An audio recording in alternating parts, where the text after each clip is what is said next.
Just ahead on American Black Journal, we'll talk with 3 local history makers whose stories are told in the nation's largest video archive about the African-American experience. Plus, we'll get details on a new effort to preserve the legacy of banking legend Don Davis. Stay with us. American Black Journal starts right now. American Black Journal is funded by the W.K. Kellogg Foundation, a partner with communities where children come first.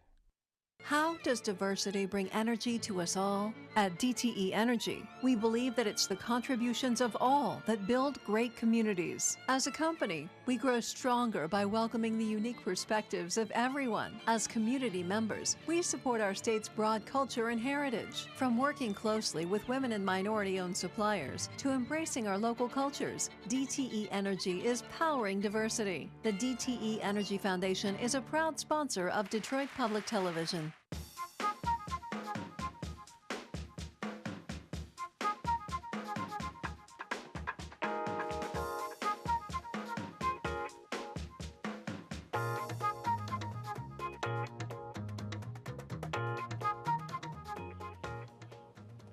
Welcome to American Black Journal. I'm Marlo Stoudemire, sitting in for Stephen Henderson. We're coming to you today from the Detroit Historical Museum, and it's fitting that our first segment is about history makers. Every year, African-American leaders across the country go back to school to talk with young people about overcoming challenges and becoming successful. The life stories of these men and women are included in the nation's largest African-American oral history video collection called the HistoryMakers. The archives are housed in the Library of Congress and contain more than 2,600 interviews. I'm pleased to have 3 of the local history makers here today: Motown legend Martha Reeves, journalist and executive director of Arise Detroit Luther Keith, and former University of Michigan athletic director and current insurance executive Tom Goss. Thanks for being here. Thank you. Thank you. All right, so let's get right into it. Before we start going into a lot of individual detail, I really want to understand and give the people at home perspective on why you chose to participate in the 7th annual Back to School program with the History Makers. One of my favorite things in life has been school. Some of my favorite people have been teachers. And I like to express that to a lot of the youngsters today to let them know they must be educated to exist in this world. That's a good answer. Tom, how about you? You know, I've always enjoyed talking to young people and making sure that they can visualize what they can be. If they can see themselves as an executive, they can see themselves as an entertainer, they can see themselves as a doctor, they will then know that there's preparation that is needed to accomplish that. Mr. Keith. Well, you know, one thing I think when you're very young, it's hard to realize that all the people that are rich and famous that you emulate and idolize were just like you one day. They sat in those same chairs wondering how life's going to go. And we are reflections of that. So if they can identify, they can say, I can be that, I can do that. And I think it's important that they have those examples, and that's why I'm part of this. And they can be history makers too. Exactly. So speaking of history makers, Martha, deep down inside, what does that truly mean to you, knowing that you're a part of this legacy that will live on forever, being a part of the Library of Congress? And why does history really matter, especially to young people today? Well, it matters to me that they understand that school is just the beginning of their lives. I've been reading and applying myself to education and learning wisdom all my life. It didn't just stop with elementary school, and had very little college, but had a lot of instructors and instructions, since Motown had a artist development department where we were trained in artist development, choreography, and personal self-esteem lessons. So it's important that students know that it doesn't stop with just the classrooms that they're in today. I'm still reading, I'm still learning, and still getting wisdom. Still using those lessons from then, right? That's right. That's really important. And so, Tom, you know, when we talk about history, I know a lot of people know you as the first African-American athletic director with the University of Michigan. But I think it's also important that people understand that before that job and after that job, successful businessman, philanthropist. Can you talk a little bit about serving the community and your legacy and what personal stories you share with kids? You know, there's several stories, but more important, one of the things that I try to make sure they understand, to be successful, you must have some core values. Values that not only you believe in and that you can kind of hang on to when times are difficult.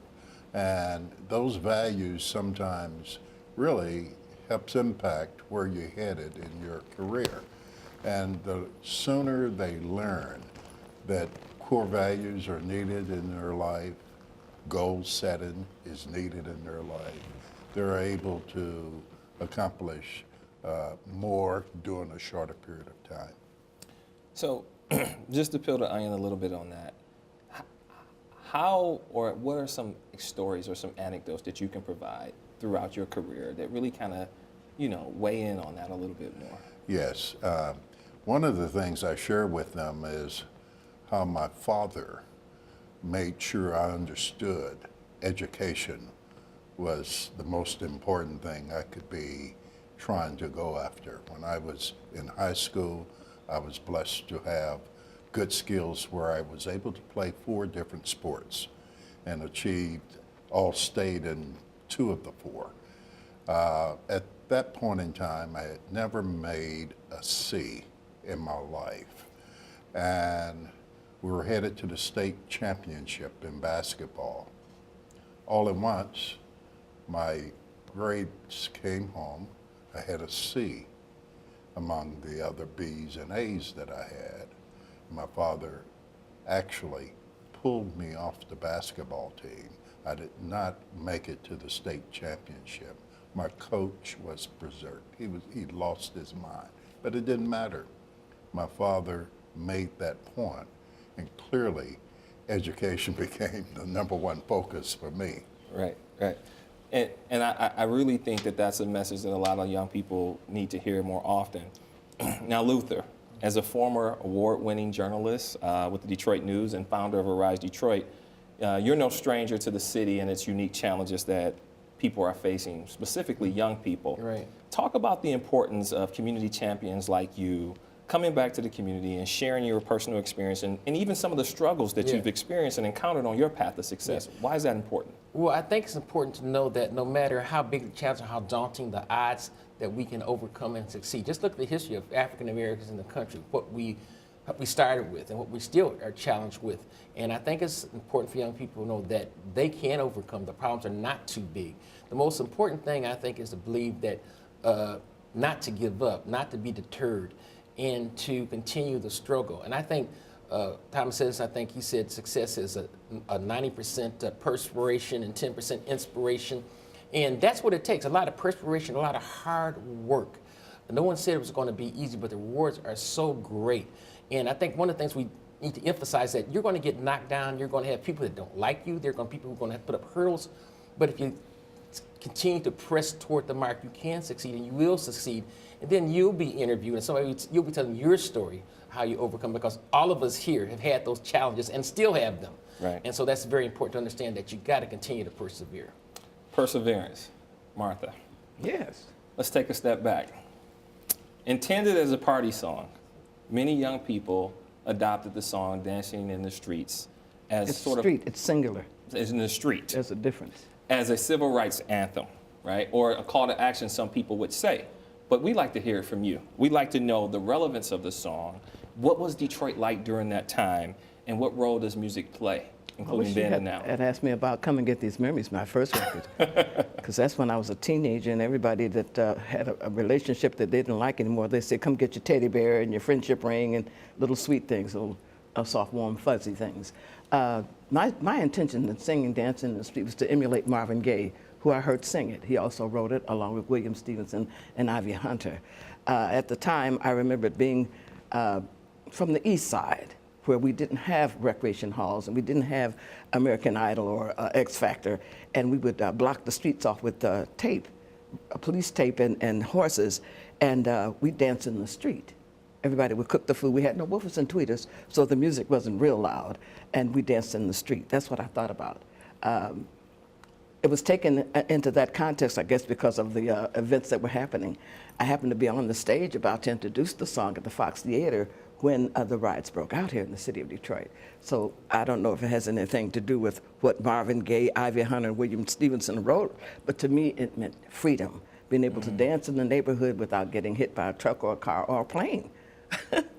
And That that's was my something, dancing in the street. that's something that young people need. They need really that need. freedom. They need that sense of being able to just be. Yes. And so, Tom, kind of coming full circle with that conversation, we all know it's important to have role models.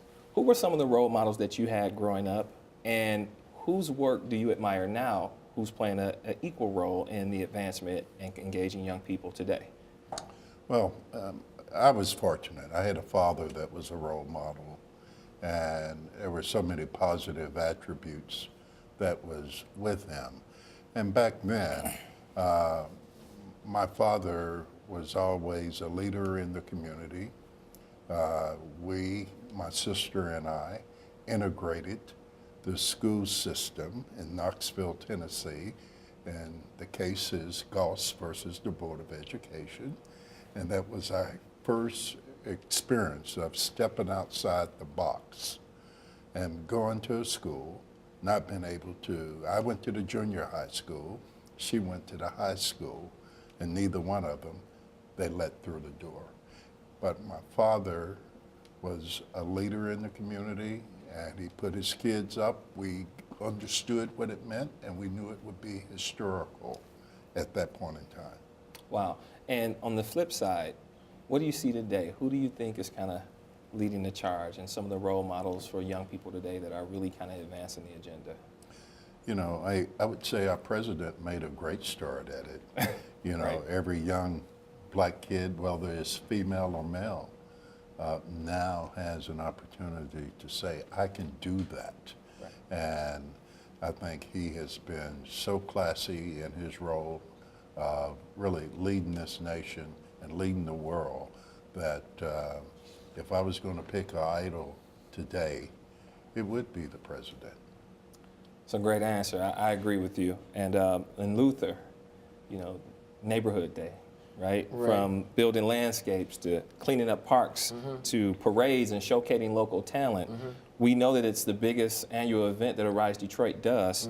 But what's next for Luther, Badman, Keith, and how do you stay engaged with students moving forward? Well, this is, you're mixing both of my words, because in my evening life as a musician, as I'm playing with my blues band, which I play under the name Luther Badman Keith, and I use music much like Martha did. Music is such a great, great way to bring people together. People are always smiling. They don't care where you come from. They don't care how much. They say, you like that, I like that, maybe we can be friends. So that's what music does, and I make great friends through music.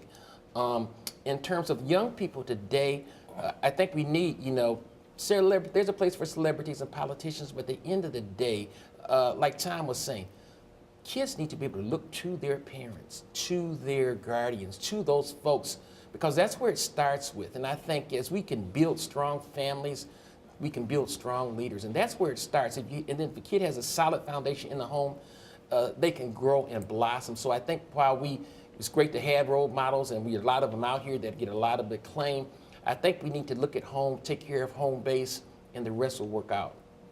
The rest will work out, and that's what history makers do.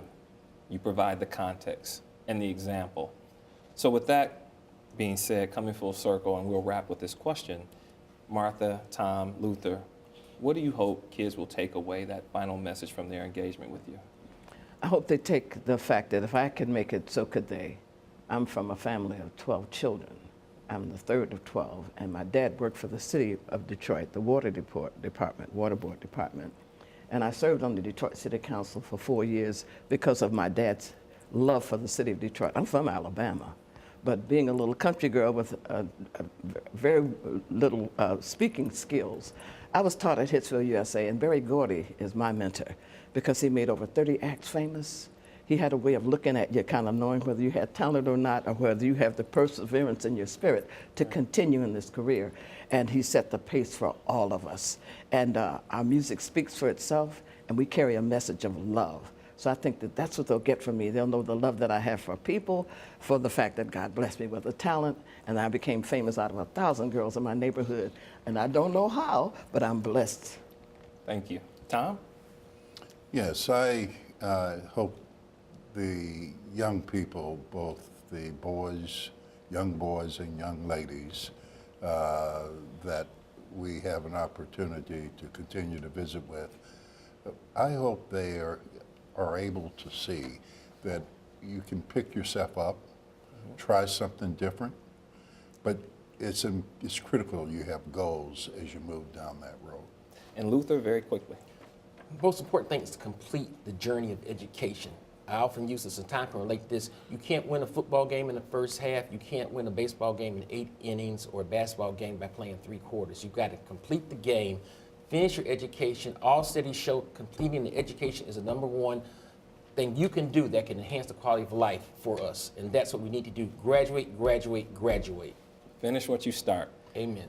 And we really appreciate your time. I feel like I learned a lot, and I feel like ongoing, you as history makers will continue to make history and set the example for future history makers.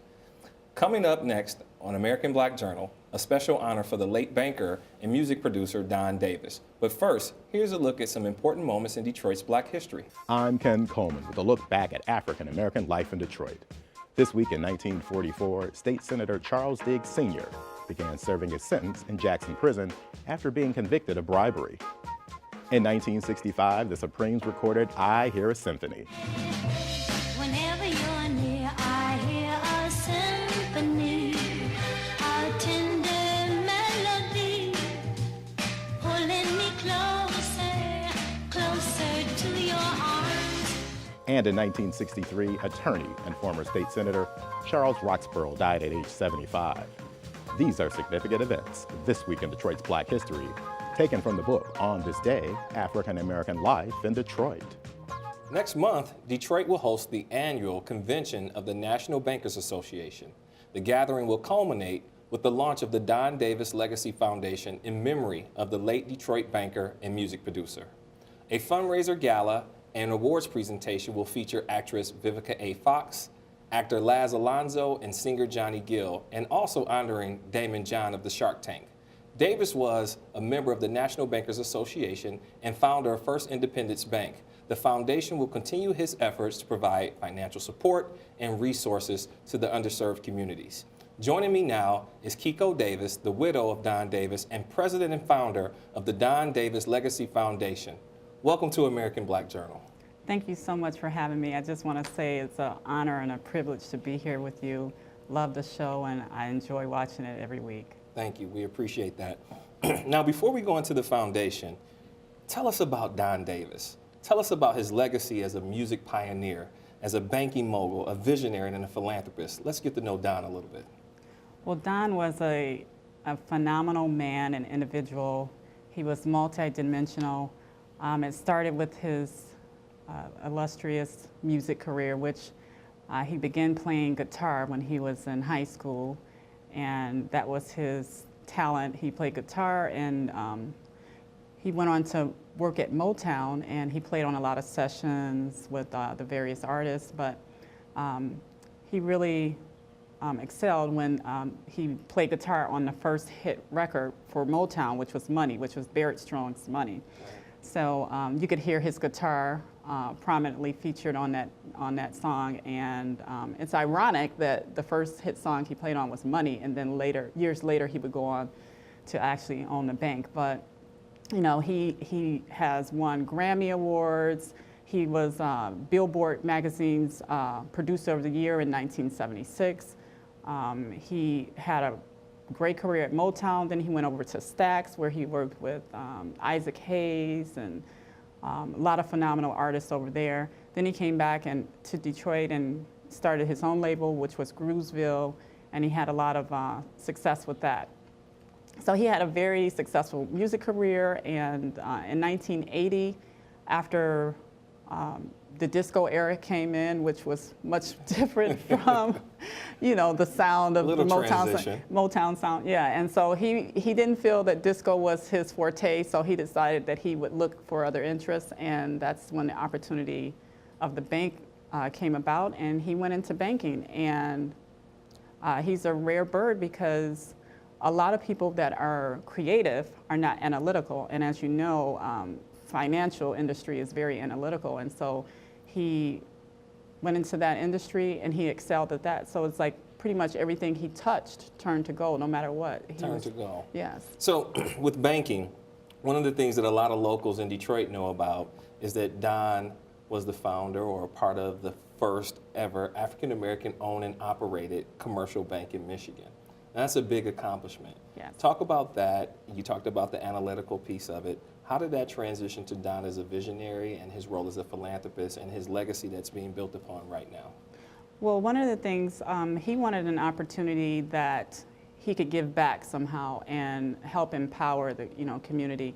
So, the bank was a great institution to do that because the playing field is not always even when it comes to access to mortgages and financial services for African Americans. And so it was a great opportunity for him to be able to help in that capacity, and something that he was very interested in.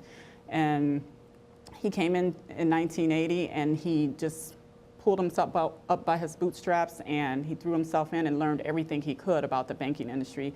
He surrounded himself with great mentors, and he learned a lot, and he excelled at that, and the bank is doing quite well today as a result of his hard work and determination back in 1980. So right now, First Independence Bank is 11th in the country, and we have over 240 million in assets. So it's a great accomplishment, one that my children and I are very proud of, and Don is, I'm sure, looking down proud as well. And that speaks to the legacy of Don, which is a good transition to us talking about the foundation. What was the motivation to start it? What's the aim of the foundation? And how does it truly honor Don's life? Well, the aim of the foundation is to continue on Don's legacy, which was just phenomenal, and it was great. And he was the type of person that really cared about people and making sure that they had the tools and resources, not only to be successful, but to, inspire others. So one of the things that he just preached so often is not giving up. And he always would say, failure is but one stop away from success. So he just always liked to encourage others, inspire others, and we did have a scholarship foundation. It used to be the Don Davis Scholarship Foundation, which gave out scholarships. But when he passed, I felt that wasn't encompassing enough of what he truly was passionate about. Not only just scholarships, but also about entrepreneurs, financial empowerment, financial literacy, and helping one another. So that is what the Don Davis Legacy Foundation is all about. It's about inspiring people, it's about assisting one another, and making sure that others' dreams and inspirations come to reality, and that we can continue to build upon future legacies for our children and our community. I love the word legacy. And the foundation is officially launching with the inaugural awards and tribute gala fundraiser with the National Bankers Association. Can you give us a little details on what's going to happen at the event, who's going to be there? Sounds really exciting. Oh, it's definitely exciting. Not only is this going to be the event of the year for Detroit, but the National Bankers Association is having their national convention. So we will have all of the minority and women-owned banks from across the United States will be here for their convention, and the closing night is the gala. So we will have all of these bankers here, from across the country. Detroit is going to be on showcase, and then we have all the celebrities coming in. So Vivica Fox, she's on Empire, one of the top shows on television right now. We have Laz Alonso, who is a prominent actor, and then we have the talented Johnny Gill, which was a favorite of my husband and I. So that is one of the reasons why he was chosen. And then we are also going to be honoring some individuals here in Detroit that have made some great accomplishments. Dr. Carl Gregory, Vivian Rogers-Picard, and also Damon John of the Shark Tank. So we have some power people that are being honored for their accomplishments for empowering the community. And then also there's just going to be a ton of other celebrities that will be attending, athletes and just across all genres to celebrate Don's legacy, to celebrate the foundation launch, and also to celebrate financial empowerment by all of these, minority and women-owned bankers being in town to kind of build upon what has been started, which is, building up our financial institutions. Well, I think you nailed it on. You hit the nail on the head relative to why the National Bankers Association is an advocate for minority and women-owned banks and the communities they serve. Really quickly, if there's one thing that you could hope for in the future for the foundation, what would that be? I would like to see more people get involved to help empower our youth and our community at large when it comes to financial empowerment, because we have the power to go far and wide and be successful if we just pull together. So one of the main goals of the foundation is to make sure that not only Don's legacy is highlighted, but that we produce future legacies that will empower our community. Thank you very much. Empowering is the word, and that's our program for today. Thanks for watching, and thanks to the Detroit Historical Museum for hosting us. You can get more information about our guests at AmericanBlackJournal.org. Plus, you can always connect with us on Facebook and Twitter. We'll see you next time. American Black Journal is funded by the W.K. Kellogg Foundation, a partner with communities where children come first. How does diversity bring energy to us all? At DTE Energy, we believe that it's the contributions of all that build great communities. As a company, we grow stronger by welcoming the unique perspectives of everyone. As community members, we support our state's broad culture and heritage. From working closely with women and minority-owned suppliers to embracing our local cultures, DTE Energy is powering diversity. The DTE Energy Foundation is a proud sponsor of Detroit Public Television.